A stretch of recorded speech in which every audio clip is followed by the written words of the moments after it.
I can see clearly now the way you go. I can see all obstacles in my way. Thomas, Ouais, aujourd'hui, mercredi, il faut que tu trouves un film. on est à la montagne. Bien joué, Mountain.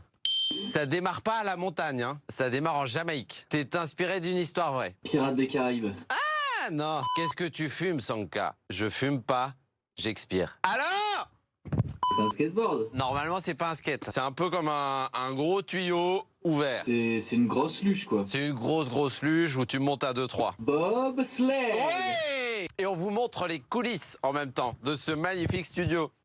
Ah bah, j'ai peut-être une petite idée, là. Balance man, cadence man, trace la glace. Ah mais c'est les Rasta Rockets, ça. Yeah!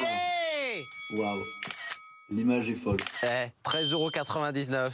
Mais c'est pas la thématique. Il y avait aussi comme indice cette chanson I Can See Clearly Now de Johnny Nash, reprise des années plus tard par Jimmy Cliff, qui nous a quittés en ce début de semaine, chanteur de reggae à l'âge de 81 ans. C'était l'occasion de lui rendre hommage.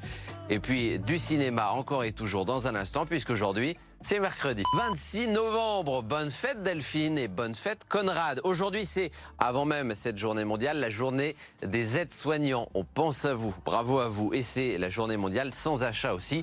Donc stop à la société de consommation. C'est arrivé un 26 novembre. 3 événements à retenir. En 1842, Madeleine Bress, née, vient au monde. C'est la première française à obtenir le diplôme de docteur en médecine. En 1865, l'apparition d'Alice au pays des merveilles du britannique Lewis Carroll. Et enfin, en 1965, Astérix est lancé dans l'espace. Astérix, c'est le tout premier satellite français. Le voici, le voilà. Et pour la petite histoire, des années plus tard, en 79, la fusée Ariane lancera son premier satellite à son tour.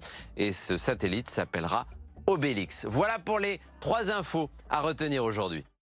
Allez, le temps ce mercredi sur nos 2 départements, le Nord et le Pas-de-Calais. Après une matinée plutôt calme, ensoleillée, sauf du côté de Maubeuge. Malheureusement, la grisaille s'installe cet après-midi au sud de cette ligne allant d'Arras à Tourcoing, avec un régime d'averses. À proximité du littoral, un ciel plus clément avec de belles éclaircies. Côté température, comptez au mieux cet après-midi. 10 à Berck, 9 au Touquet, 9 à Boulogne, 11 à Calais, 8 à Dunkerque, 8 à Lille, 6 à Douai, 5 à Maubeuge. C'est d'ailleurs la minimale de ce mercredi. Aujourd'hui, c'est la bascule. Pour ce qu'il nous reste de la semaine, malheureusement, profitez des éclaircies aujourd'hui parce que à partir de demain, la grisaille de retour jusqu'à samedi et sans doute dimanche, des températures autour des 10 degrés.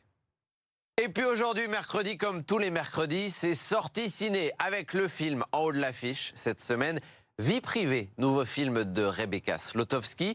À l'affiche notamment Virginie Efira, Daniel Auteuil et Jodie Foster dans le rôle de Lillian Steiner, une psychiatre reconnue qui se retrouve sans nouvelles de l'une de ses patientes du jour au lendemain. Elle apprend alors qu'elle est décédée, mais se dit qu'elle a été assassinée. La psy qui décide de mener l'enquête. Extrait. C'est la 3e séance que vous avez raté sans prévenir, Paula. Je pense qu'elle a été assassinée. Ma mère venait d'hériter si beaucoup d'argent. J'ai besoin qu'il me croie. Moi aussi, j'ai envie de savoir. Quelqu'un a trafiqué ça. C'est son mari toujours qui récupérait les ordonnances. J'ai trouvé des choses compromettantes, Julie. Tu fais ses poubelles? C'est mon boulot. Vie privée à partir d'aujourd'hui au cinéma. Dites-nous ce que vous faites ces jours-ci. Faites des photos, des vidéos de vos balades, de vos activités. N'hésitez pas et vous envoyez tout ça via WhatsApp au 0613 024 693 ou par mail à cola@bfmlocal.fr. Excellente journée à tous.